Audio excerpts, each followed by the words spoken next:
Talking about, or we want to talk about error and uncertainty in GIS.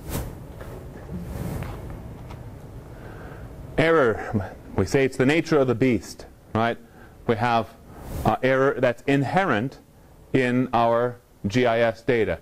And a pretty important realization that each GIS student or a GISer professional needs to come to grips with is the fact that all GIS data contains errors. Okay, and as you saw last week, a lot of the algorithms, processes, the analysis that we perform may also include some errors or biases or assumptions that we may not necessarily agree with or maybe even fully understand. But we need to come to grips with all that as we're going through our spatial analysis. And using GIS, as I originally said in this class, using GIS to answer questions, uncover relationships, discover patterns. Remember? And as I go through this presentation, you might be left with the feeling that there is so much error in GIS, we have so many problems or potential problems that you might feel stifled by those sorts of worries or concerns. The advice that I want to give to you, another thing that you need to keep in your mind as you proceed through any sort of spatial analysis or use of GIS, is to understand the error that's inherent in your problem, whatever you're working on. So understand it, quantify it as best you can. We'll talk about all that stuff in this presentation. But get to a point where you have an acceptable level of error. Okay? Get to an acceptable level of error, and then you proceed with your analysis. Knowing, okay, this is what I have behind the scenes, but I got to go forward with this thing. I got to answer this and this and this question, and I'm not going to be able to get a better answer than what I have available to me right now, because the data is not going to get any better or something like that. So seek an acceptable level of error and then proceed with that. And then at the same time, disclose those errors, the assumptions, the biases, all the stuff like this when you write your reports. For the graduate students writing their reports, there's a section that I want you to write up in there, at least a paragraph, maybe a couple of paragraphs. That'll be your assessment of error and bias. Okay? That should go in your discussion or results and discussion section of your paper, an assessment of error and bias. And that doesn't mean that you've got to write it up as if your entire project is worthless, okay? Because I have so much error, this doesn't mean anything.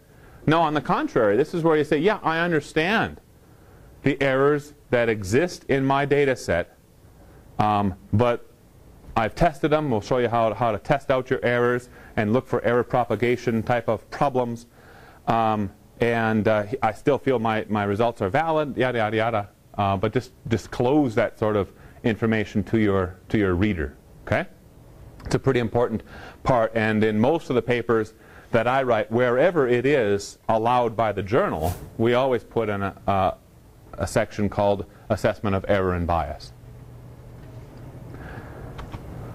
So to understand error, we first need, I think, to define what do we mean by error. I think everyone has a gut feel for what an error is, but we'll look at it from a GIS-centric perspective.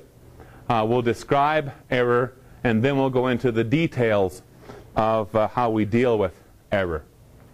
So as a definition, we can say that error is part of uncertainty. Longley says, and he has a lot of very appropriate quips and quotes that I've pulled out in some of these presentations. Longley says error is the problems that arise out of imperfections. Okay, that's pretty good. Pretty good way of understanding error in the geospatial world. It's a big term, kind of an umbrella term. The uncertainty is kind of an umbrella term. Let's look at some assumptions we need to put on the table and make sure we all agree to. One is that GIS data, GIS maps, are abstract representations of the real world. Let that sink in a little bit. Everyone agree with that? Does anyone disagree with that statement? Super. GIS data is the creation of individuals or groups of people. Makes sense, right? The data produced reflects each person's concept of the real world. And we'll talk about conceptual errors in GIS and how they creep in later on in this presentation. That last one, the third one here, might be a little bit more difficult to swallow right now, thinking that, hey, a person's concept of the world will affect the data that I'm using. But for right now, just accept it for face value. Trust me. And we'll get into the details why it's true here in just a little bit. Okay? Uncertainty in conception. Vagueness. Vagueness. Where does a forest begin? A lot of us, we use land cover data sets. Land cover data sets. We may have polygons all over the place. And inside this polygon, we're saying that this is a Douglas fir forest. Outside that polygon, maybe it's a lodgepole pine forest. So are you telling me that if we go out, we say, okay, I'm going to take that land cover data set, download it to my GPS, I'm going to walk out in the field, and I'm going to find that edge between Douglas fir and lodgepole pine. And are you telling me that if I stand over here, I know 100% I'm only on lodgepole pine, and if I stand over here, I know that I'm only in 100% Douglas fir forest? Is that really how crisp it is? No, it's not. So there's some vagueness to those lines that we draw, right? Where does urban end in a land cover type of situation? Same type of vagueness, isn't it? We may say this is officially and legally where the city ends, city limits. That's a legal designation, not necessarily the same as actual land cover. But just because a city ends, does that mean that suddenly the city ends, all the urban ends? No. Ambiguity, fitting the world into classes.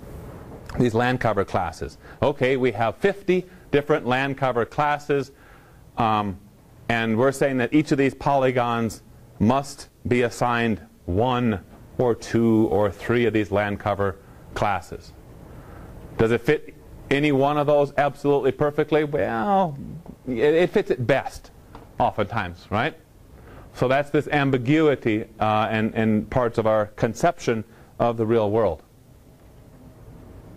Errors in maps. Every map, printed map, let's say, or a map that we're displaying digitally, will contain errors. I've said that earlier. The primary source of error in cartography comes from what we call generalization. Generalization. And as you know, a lot of our source maps in GIS, our source data, our layers, comes from, originally, digitized versions of paper or mylar, vinyl maps.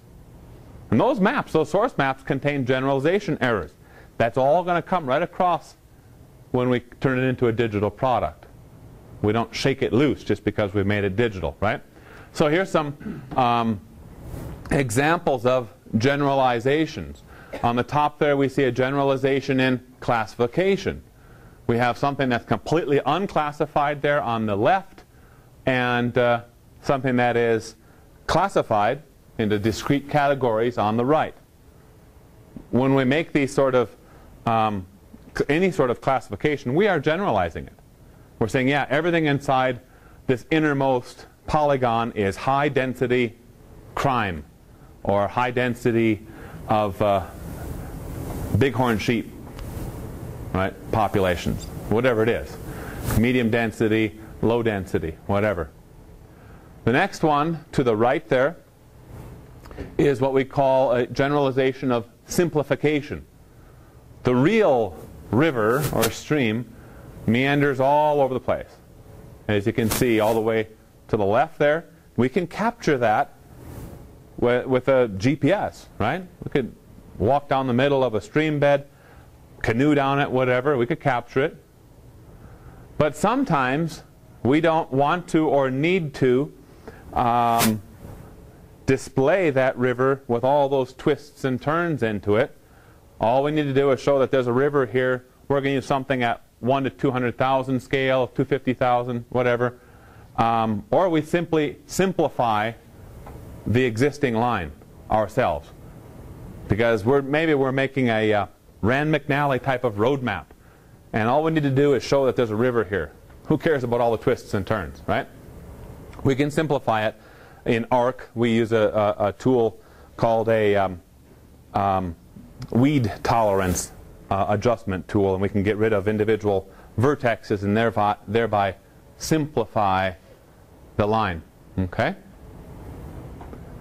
Now, if you were a fisheries biologist and you want to use GIS to determine individual streams for bull trout habitat restoration, which one would this simplified layer work fine for you? Folks are saying no. Why not? Since that's your study area, you're going to want that to be as accurate as possible. Sure, yeah. If you saw a real straight stream, and you saw a stream that's very tortuous, right, like we're seeing on the left, would you think that one might be better for trout habitat versus the other? Sure, right? Right? So in some cases, these generalizations are bad for us. It's going to seriously affect our analysis if that's the data that we've gotten, if it doesn't even come close to accurately representing the real world. And there's a variety of different forms of generalization. Selection, what we decide to show. Classification, we've already talked about. Simplification, we've talked about. Exaggeration, that's where we would make a road maybe wider than it really exists, because that's an important part of our map. We need to make sure people clearly see the interstate that they're going to be traveling on. And so we can exaggerate the actual width of that line feature, or of that feature in the real world. Symbolization type of changes, generalizations, how we would symbolize an individual campsite point or something. You see some examples of that. And induction, positive and negative induction. That's a scale-related thing. What shows and what doesn't show at various scales. And you'll see that at some scales, as we go down to the smallest little inset here, once we drop that scale down, or the size of how we're printing it, we lose all these little barrier islands. We don't even see them anymore. Right? So they just simply disappear as a result of, and may not even be an intentional generalization, but they simply disappear because of how we've printed it. Sometimes we do. We say, hey, if we're going to print this thing at 8.5 by 11, and we print off a sample size map, and these little islands, these little barrier islands along the side here, when we print this up on 8.5 by 11 piece of paper, it makes this edge look real fuzzy, all these little dots. And what it'll do sometimes is it will distract the viewer's eye, and they'll say, why does that look like that? It doesn't look very crisp. And that's not what you want people to look at. So what we do in GIS is we go into the data source, select out all those individual pieces, polygons, small little polygons, those islands, and delete them. Blow them away, because they're destroying our cartography. Okay? We want the thing to look a certain way because we have a message that we want to get across to the audience, the people viewing.